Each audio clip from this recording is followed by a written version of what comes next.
Schlock and Awe Films. See my shirt? Yeah. There we go. All right, take two. Take two. We are significantly less drunk. Less drunk this time. Okay, so 2 weeks ago, yes, from when we recorded this, because this is going to premiere at the middle of October, right before my birthday. Okay. I shot a bunch of stuff when Madeline was here and stuff.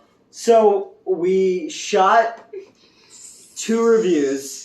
Terrified and you explaining blood to me. But we were super drunk after a 5-hour stream. And blood, the only thing that survived was me crushing Ken against my head. So I went back and I saved that part. So I rewatched both of them and said, okay, what can be salvaged? Nothing. Nothing, except me crushing Ken on my head. We were both drunk. Mm-hmm. And I was repeating myself and getting a little too honest about some people in YouTube land and stuff like that. So we thought we would try again. Now, we've had a couple drinks tonight, not too much. We just streamed for 6 hours. Oops. Yeah. Whoops. Well, whoops. It's fine. You got here super late. I did. And I had a shit day earlier today, back in September, when we're recording this. Yeah. Hi, it's September. Yeah, it's October. Oh, it's October. Someone tried to hack my bank account. And so my bank froze my card, and then I went out to my car and found that I accidentally parked in a construction zone, so they booted my car and then towed it, but I couldn't access my bank account because of that, and I didn't see the sign that there was a fucking work zone because they were moving the other way. It was on the opposite side. So thankfully, hopefully by the time this airs, the dispute will have gone through, and I got my money back because it cost me $1,000 today. Because it should be fixed 2 days from now. So they told me it'd be okay by Thursday. Jesus Christ! So I had to keep moving money around from different places, which sucked because I have money in specific places to pay bills and be an adult and stuff. And I just experienced a general malaise today, but I feel so much better. Yeah, exactly. All right, so anyway, terrified. Or ateros, I believe, is the Spanish, or not Spanish, it was Argentinian. Yes. I called it Brazilian, and people were like, go fuck yourself, and I was like, whoops. So this is a movie that I discovered on Shudder in 2019, whatever. Okay. Okay. It was one of the scripts that I wrote for Monster Mania, The Thing for Cinemassacre. The review that aired was my script exactly, so I guess I plagiarized my own words. But this movie was one I caught kind of by accident. Like, you know how things autoplay? Yeah. Like when we finished the stream, it autoplayed. So I was watching something else, and then this came up, and I was like, all right, whatever, I'm still awake, and I'll watch it. I was watching it at the Wayne Theater. Okay. And makes sense for 2018. Yeah, and after closing, or 2019, it was one of those times. So after closing, that building is super creepy. Yeah. And I used to sit in the office because I didn't feel like driving an hour home every night. So I watched it, and it's genuinely a scary movie. The beginning especially is genuinely frightening. Going way back, so you and I watched this weeks ago. Oh my god, yeah. And then I fell asleep. And you definitely had a nightmare. Like, you were reacting as if you had a nightmare. And then I woke up and you just fucking peaced out. And I was like, I made sure you were okay first. I was like, I'm gonna go home and sleep. Bye. So I woke up on my sofa and I was like, oh, alright, well, I guess. But yeah, because I'm an old man. I'm a tired, sad old man. I'm also nocturnal, so... Yeah, you are. You're like a raccoon. Or a possum. I'd so much rather be a possum. Or the armadillo, the only American marsupial. Possums are also marsupial. Are they? The second American marsupial. I don't know what I'm talking about. This movie was genuinely spooky, particularly... Have you been doing both? Oh my god. Yeah, both, pretty much all night. I had some Coke and some Gatorade. It's fucking better, Ev. Sorry, that was... This is water. I have been drinking, but this is water. Yes, you were. No, but okay. No, it was genuinely frightening, particularly as someone, so, I think I've told this story before, but, I'm, really bad about being watched, okay? Yeah. But I also very much enjoy, being watched while I sleep, because it makes me feel, protected. Yes. But also, so, Join our Discord. Yeah, join our Discord. No, I do fall asleep in the voice Yeah. sometimes. It's fine. Anyway, so I never get involved because I figure you guys are talking about wrestling, so I just Frequently. don't join No, the please join, it's voice fine. call. But anyway, no. So we digress. Yeah. So back in like 2017-ish, 2018 maybe, I used to sleep on call with one of my friends. He's from Arizona. And he also kind of likes fucking with people, which is something I love about him. And he took a screenshot of me sleeping and edited in this shadowy figure, like entering my room and heading towards my closet. And he thought that I would like be like, oh fuck, and then think it's funny. Yeah. I had a 2-hour panic attack. He still feels bad. If he knew I was telling this story right now, he would be like, oh my god, dude, I'm so sorry. Years ago, it was funny. Yeah. Okay?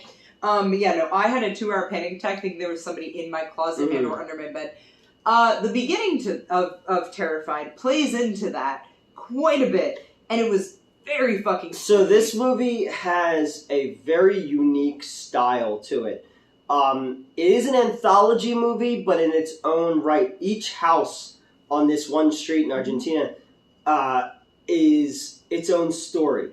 And I'm sure this has been done before, but in a form of telling an anthology story that has a wraparound and it's almost non-linear in a Pulp Fiction kind of way, the idea of... A little bit, because I remember when it switched to talking about the next door neighbor one who's always doing construction, I, for a second, thought that, like, the first guy we were introduced to was pretending to be the neighbor, but I also am face blind, so that might be part of the problem. Okay, that does it too. But yeah, it was interesting how it kind of like played around with like, the timing on things.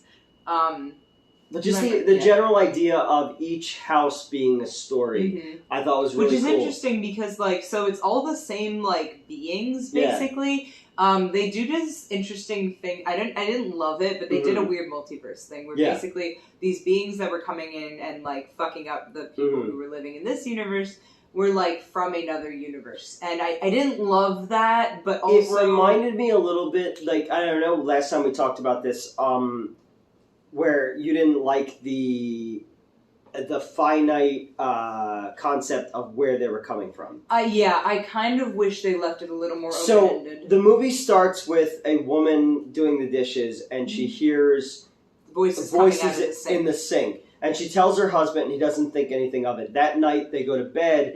He wakes up in the middle of the night because his wife is missing, goes into the bathroom, being slammed and she's suspended in the air and being slammed back and forth in the walls, and she dies. It's fucked up, and it's just like it's very jarring from what you see. But it was also I did like one thing about it. So generally, I hate when like people are not believed in movies. I know that's kind of a vague sentence, but like so for example, you know, he's obviously being questioned as the last person to see her alive, the person who found her, you know, that sort of thing. But thankfully, instead of him having to prove that like he didn't do that, and she genuinely just slammed herself against the wall, essentially. Like it wasn't really her, but you know what I mean. There were just people who believed him right out, and I really appreciated that because I felt like we didn't need to go over that. It sends the whole story into motion because then it attracts the police, it attracts the paranormal investigators. Right, you have an interesting mix of the paranormal investigators who obviously believe in this shit, have seen it before, and then the cop, who's like a skeptic, basically. But he also like is seeing it, and he's not like, oh, you guys are faking that. He's like, man, what the fuck? But he's also connected to the second story, which is a little boy getting a drink of water from the hose, goes out into the street, gets fucking killed by a bus. And then weeks later, his corpse appears like sitting at the kitchen table or something. And it's fucked up. But the mother of the son is his ex-wife, I believe, or ex-girlfriend, something like that. So like you know, so it's interesting because he's got this tied to it, so people are a little skeptical of him, but also like that was just a really interesting subplot in general because another kid, like the brother or the friend, I think it's a friend of the kid, the neighbor sees them taking the corpse out. And obviously doesn't have the context that this is, you know, But anytime they're not paying attention to it, like he knocks over the milk and stuff like that, and it's that idea. It goes back to something like Pet Sematary, the idea of the death of a child. And it's shown in a very stark way where the kid has clearly been decomposing and stuff like that. And then, and I like that we didn't see him move. Exactly, yeah. Because that's kind of the opposite side of me wishing they didn't specify these being from a different universe, is I like when a little more is left to the imagination. Yeah. Wait, what the fuck was that? No, it hadn't popped up notification. It's fine. No, it's fine. So, but yeah, so, like, that was the side of it that I liked. I will say, because I rewatched this with Gerald, because I think I also briefly took a nap, because I was drunk. Yeah. But, and he said that it was, like, it felt a little bit more like a sequel, and I kind of get what he means, because we're not, like, properly introduced to the paranormal investigators, and I don't know if that's kind of an Argentinian thing to, like, have that already established, or if, like, you know, because I haven't seen a lot of Argentinian movies, or like, I didn't totally hate that, but I kind of see what he means. You're just kind of expected to know who she is and what she's doing. She's got all these instruments. I'm okay with that because it's also like the same thing with the Conjuring movies. Like, we get enough to understand who the Warrens are. And again, they're fucking con men. Yeah. You know, people don't talk enough about the fact that the husband, Warren, you know, the Conjuring movies, he had like a 14-year-old, like, protege. It was a whole thing, and like when they made the movie, like that was the wife was only the only one still alive, and she had to like stipulate that Warner Brothers wasn't allowed to talk about any of that shit. They're shitty people. The Warrens, fucking shitty people. Go watch the movie Timelines guy. I love his channel talking about the Conjuring movies, but I knew this before. So when we shot the last attempt at this? No. We shot the Conjuring video back when I was on the old channel, and I talked about all that stuff about what I know about the Warrens. But, like, that was, like, a sponsored video from, like, the company, and they're like, yeah, none of that can stay in the movie, in the video. Whoops. Nice. But no, so I like the idea of an established world. And this is something you and I talked about before, where, like, we don't get all the answers. Yes, they go, okay, they're coming from this crack in the wall. But it sort of reminds me, like, where they're coming from sort of reminds me of Poltergeist a little bit. Where Tangia... Oh, yeah, where there's that, like... Yeah. Tangia says, like, I don't know what hovers over this house, but it was strong enough to punch a hole in this world. Right. There's a membrane between... Right. And something has broken through. Yeah, and so it's like, is it another dimension? Is it the dead? We don't know enough about it. I don't know, honestly, I don't know if I would have, like... I think part of the problem, because this came out a few years ago, obviously... I think part of me being a little annoyed about the presence of this, like, confirmed, like, they're from another universe, is because a lot of movies have been doing that lately. Yeah, Multiverse and Madness. Right, and as much as I enjoy those movies, I think I'm already kind of, like, not weary, but wary. We're like, are we really doing this Everything again? Everywhere All at Once, The Flash, all that kind of stuff is all kind of done that recently. So, like, I that may be colored by the fact that I've seen this after being exposed to... like that concept in general, because I'm just a little gun shy of movies lately. But thankfully but like it wasn't explanation of where it comes from is sort of in the middle of the second act. Yeah. Because when like they take the kid's body and they put it in the freezer, and then it starts to rattle and shit like that. We don't see the kid doing anything. Right. I liked that. Oh yeah, because that's what I was saying. The juxtaposition of it, where I liked that you don't see the corpse moving. But the neighbor kid sees him and everything. Yeah. Or you have like the guy who's doing the construction. Doing the construction. So okay, he sets up the camera. That scene is terrifying. That's what I'm. Yeah. Sorry, that's what I was referencing when I said at the beginning of the movie is genuinely spooky and kind of reminded me of when my friend tried to prank me. Yeah. Because you have that where the thing comes out from under the bed and also hides in the wardrobe. Fucking. And it's this like weird fucking long gangly thing with the head that splits. Kind of vaguely reminded me of the being in the Barbarian. A little bit, yeah. Like visually, not but I like that he like hides under the blanket, and that works. Yeah, and that fucking works, and that scared the fuck out of me. So, and it reminds me of like he hides under the blanket, and then when he comes back out from under the blanket, the room is destroyed, and he is untouched. And I'm just like, no.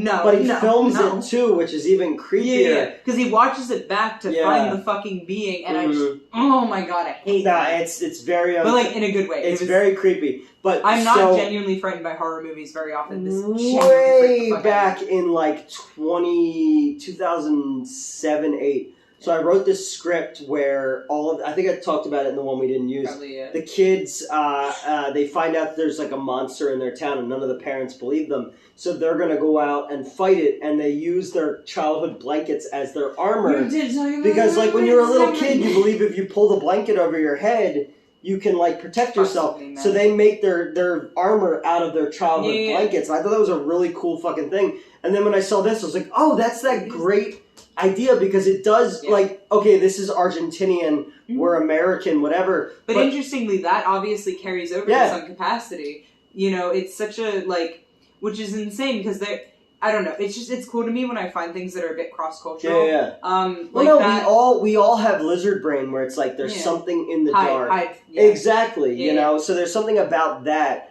Which I also liked that they, so like the beings require the lights out most of the time. And like everywhere they hide is dark, you know, they'll turn off the lights. It really fucks with your like innate fear of the dark.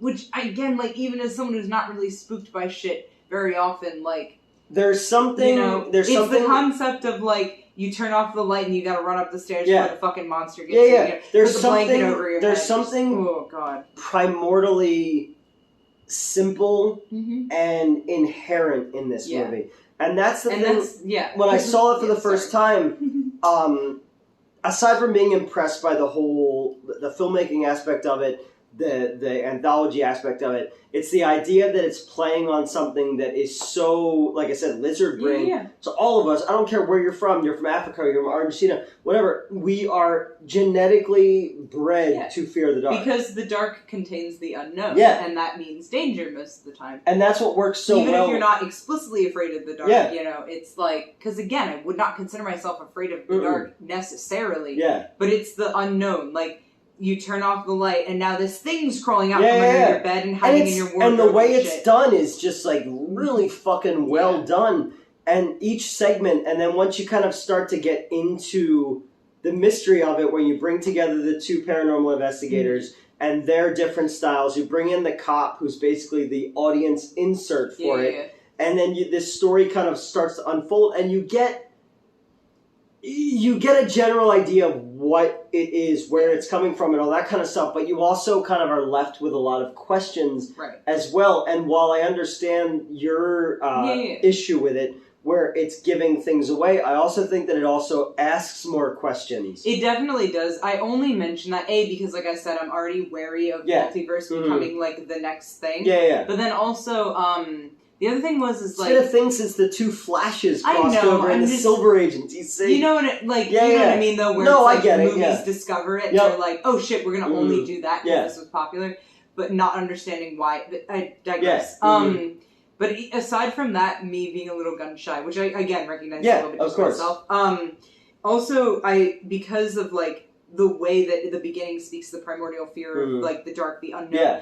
I think that's another reason why I didn't love that they explained it, just because, like, that kind of takes away the unknown part of it that I did so well at the beginning. I'm not... I still liked the movie. But as much as the unknown is explained, there are still they also counteract a lot of that stuff and question it later, so there is a lot of questions still left at the end. Oh, definitely. Because I'll never forget watching this movie for the first time, and when it ends with that chair coming at the screen. Right. And I remember I'm sitting in my office in Wayne and being like, what the fuck? What was that? It literally left, like, a feeling with me, and I don't get that very often. There's very few movies that, like Hereditary, I think was the last one before that left me with that feeling where it's like, whoa, like, this is actually scary.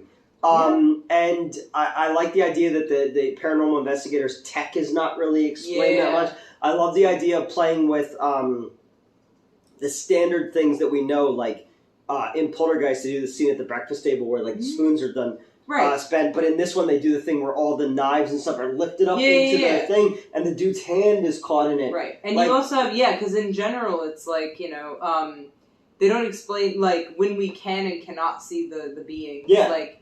They don't explain why sometimes we can't. Because even, again, the opening scene with the wife smacking against the shower walls, it's like, why don't we see the being there? Exactly. Who knows? And what is the real being? Like, the thing we say could be a drone. The thing we see could be a drone. And, like, the little boy, like, what's animating him? You know, there's a lot of that shit. Like, is it him? or is it him being puppeteered by something else?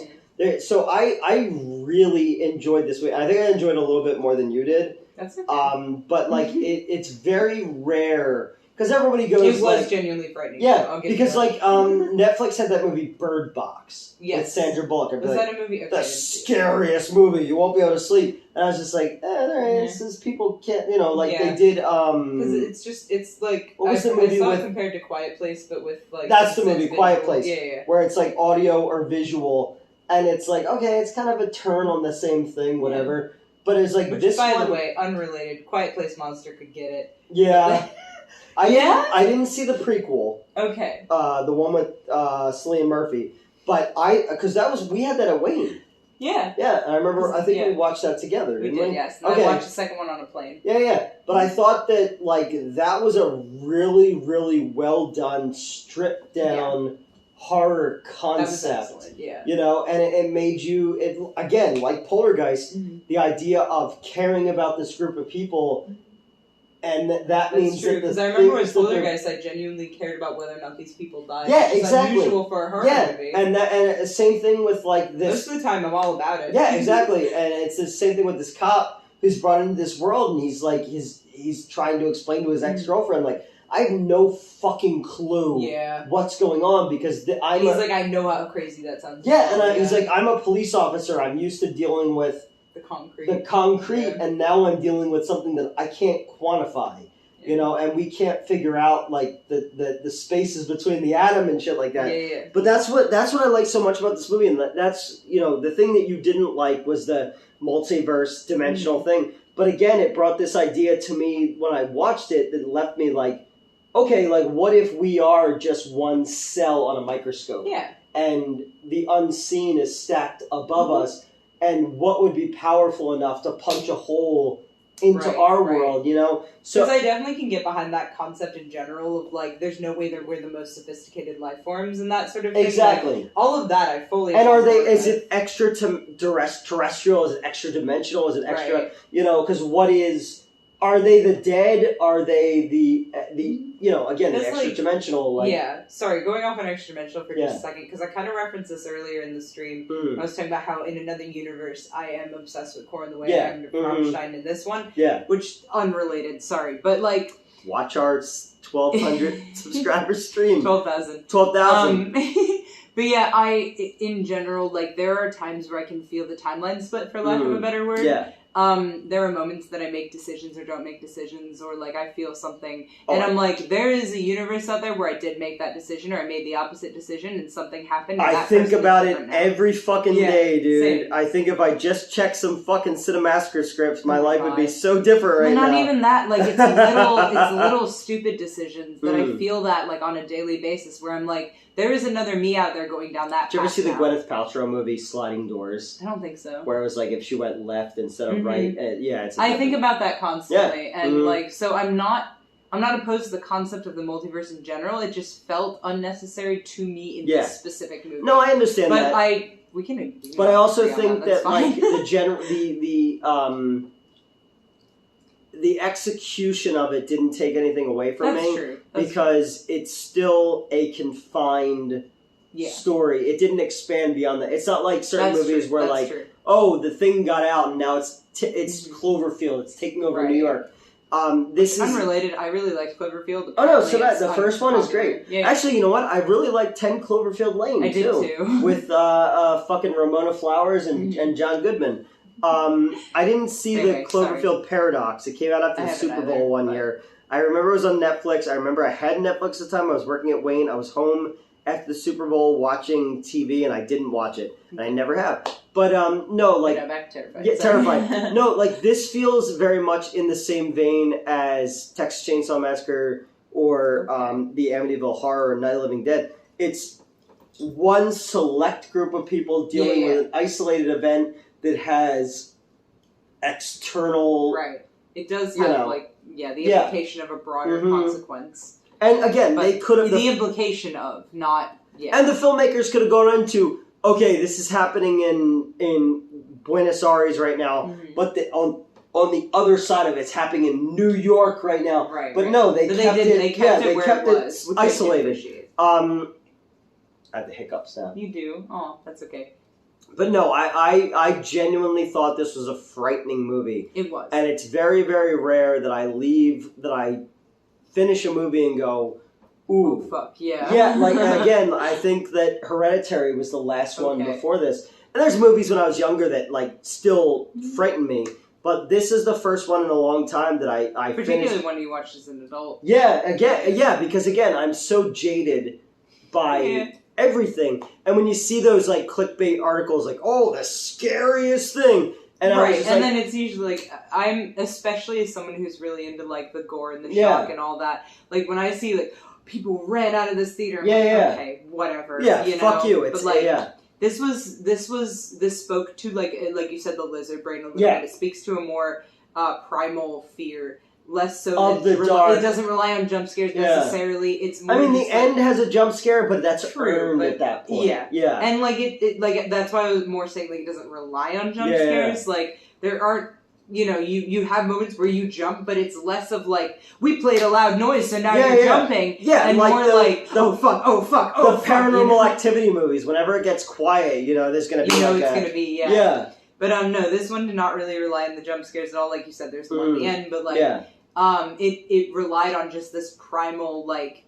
I feel fear in my lower back. I don't know. Apparently, most people feel it in their chest and stomach. But I like even talking about this now. I like when I press my back against something. There's just the idea of not even the unknown, but like I go back to something like Pet Sematary. The idea of death as a construct not being a fun thing, like not say it's fun, but like no, but like Friday the 13th, like we look forward to the death scene. Yes, Yeah. Whereas this one is like this is dealing with death in a very different idea of it, and you deal with the death of a child in it and stuff like that, and the mother's grief, and then this dude coming in from the outside and trying to figure the fuck out what's going on, and I thought it was extremely well acted. I thought it was the acting was fantastic. Yeah, I thought it was well paced. It is subtitled for any of you who's not really it's not big English. on subtitles.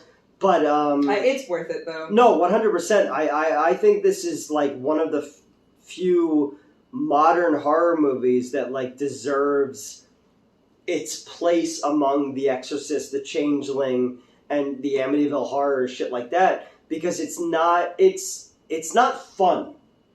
That's fair. Yeah, it's not like schlocky, fun thing. It's not to reference another stream meme a little bit. It's not something that someone would put on to try to turn me on. No, not at all. No. Because when I brought this up as something I wanted to watch, I wanted to see what your thoughts of it, because you and I have very different feelings on the macabre, and for me it like appeals to me. I feel comfortable most of the time in the darkness. That sounds so fucking no empty. I do too, like I like dark things, I like macabre things, and granted, like this movie didn't like fuck me up forever or something, but it was genuinely frightening, and like that is not a usual reaction for me or you, obviously. No, and I get honestly I can't remember the last time that the last time I left a movie, because there's jump scares. There'll be like Sinister or The Nun or something like Nun 2, which I saw with Lana and Dave. Like there's something that makes you go, oh, it's jump, because it's a loud noise and it's a sensory experience. And that always pisses me off because people will like kind of laugh at me for jumping, but I am hypervigilant. That's like a thing. That is my PTSD symptom. But of course I'm gonna jump when there's a sudden loud noise. My fucking supervisor popped a balloon next to me one day and I nearly sliced his throat. Do you remember the time at the Wayne someone popped a balloon, I thought it was a gunshot, and I ran towards it? Yep. And I was like, what am I doing? What am I doing? Yeah. Or the guy who tried to sex traffic you, and I ran towards it in the parking lot. I still really appreciate that, because you saved my ass. But, like, I'm gonna get killed one day. Right. But no, it wasn't like that, and I appreciate that. It's very rare when the credits roll on a movie that you're left with a feeling, sense like of unease. A sense of unease. A sense of, particularly as people who are fans of the macabre in general, like the macabre does not make me uneasy, but like I still can. When you start talking about the kid, I can see him sitting at the table. I know, right? And when the milk drops over and stuff like that, and there's something about death. There's something about decay. There's also something about the death of a child. which, like, again, like Pet Sematary, like, that movie fucked me up when I was a kid because it's like, oh shit, like, that Gage is not that much older than me. But it's weird. And it's like, it's not often also, because, like, a lot of movies won't touch on child death. Yep. It's not, like, because they know that it's so serious, a lot of times they won't do it. They'll kill a million fucking adults and the kid survives. But in both of these, like, the kid dies. Yeah. And, obviously... Grisly, too. Yeah, very grisly. Yeah. And it's like, sobering. But not in a way that, like, you don't want to keep watching. No, because the story keeps moving, and that's what's so amazing about these. Again, I don't know who these filmmakers are. I watched this movie because it kept getting recommended to me. And that's why I watched Creep. And that's why I wrote this as a Monster Madness episode, where I was just like, this is different. This is like what you would consider like an old dark house kind of movie back in the day. Because it's very rare. Like, I remember seeing the Amityville Horror for the very first time when I was in 5th grade and being, like, genuinely frightened by it. Like, the scene where the pig eyes appear on the wall. Like, that freaked me the fuck out. Or, like, The Changeling or, older movies like The Uninvited or something like that. Old dark house style movies or movies that play on our fears, like you said, the lizard brain idea of, like, the genuine fear of the dark, the genuine fear of a decay and stuff like this. And this movie does an extremely good job of tapping into that feeling.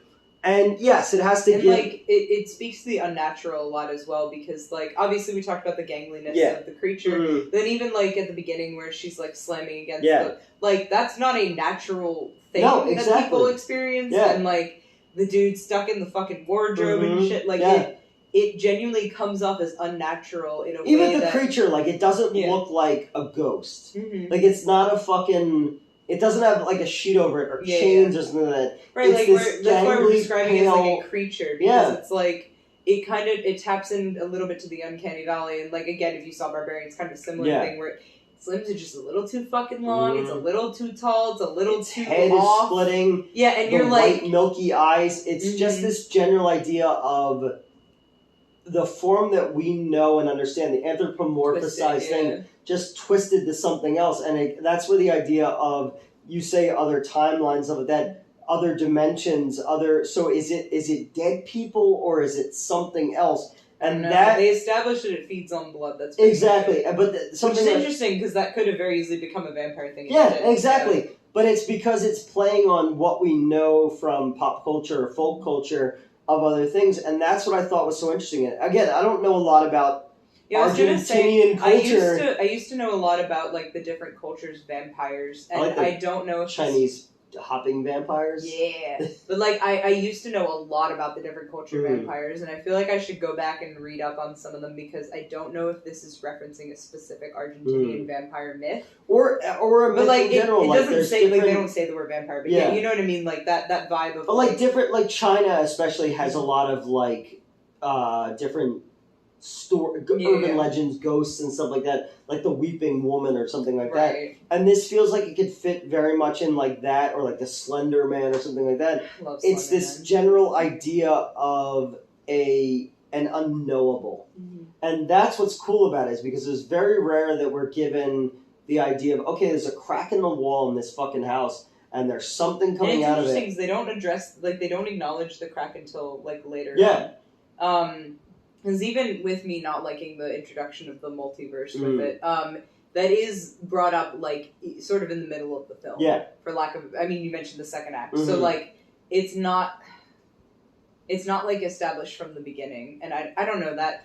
And there's not an over explanation. It's like, okay, this is the finite point where this is coming from. It's coming from dimension X, and it's coming here because of X, Y, Z. It's blood, Instead, it's just like, yo, there's a crack in the fucking wall, and it's coming from somewhere. Yeah. And it goes back to, again, like I said, like Poltergeist. Something was strong enough to punch a hole in this world, and it's like, to Carol Ann and Poltergeist, it pretends to be another child, but to us, it's the beast. Yeah. And that scene alone, again, we should review Poltergeist.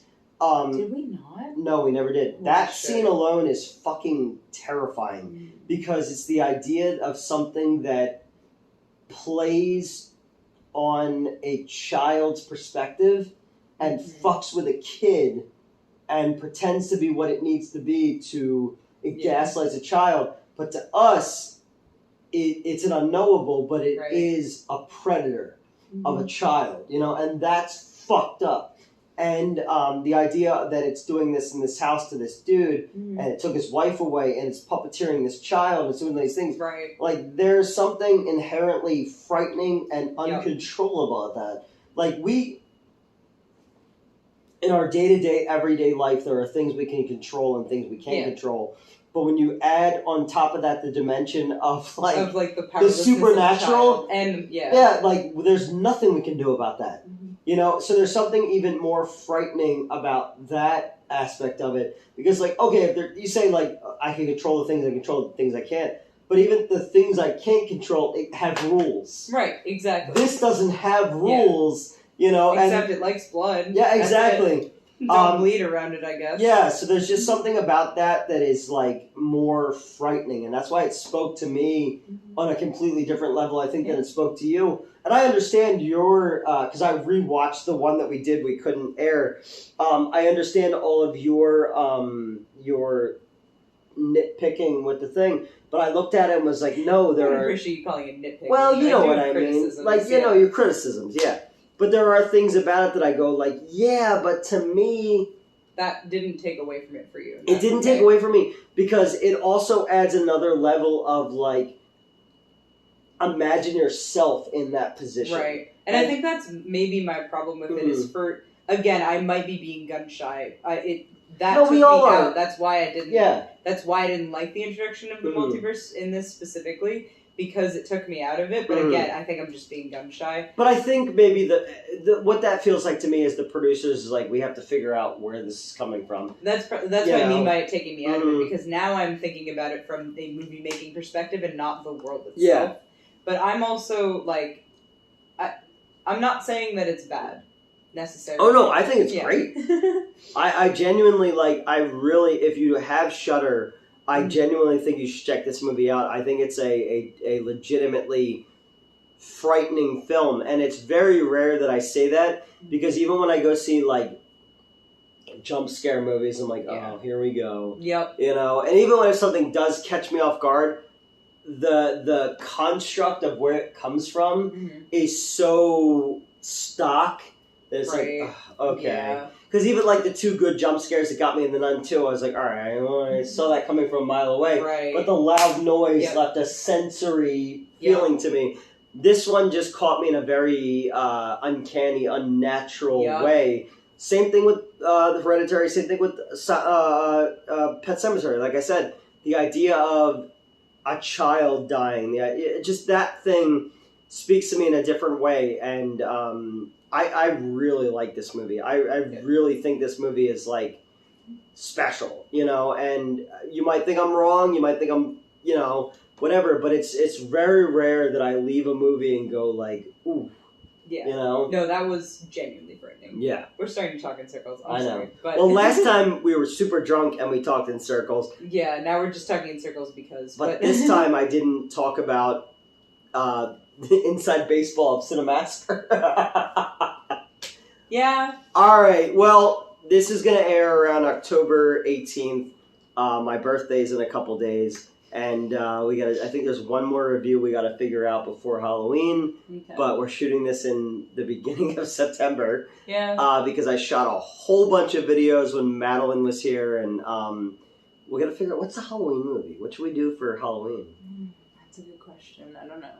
Because I shot a couple of them by myself because I was bored.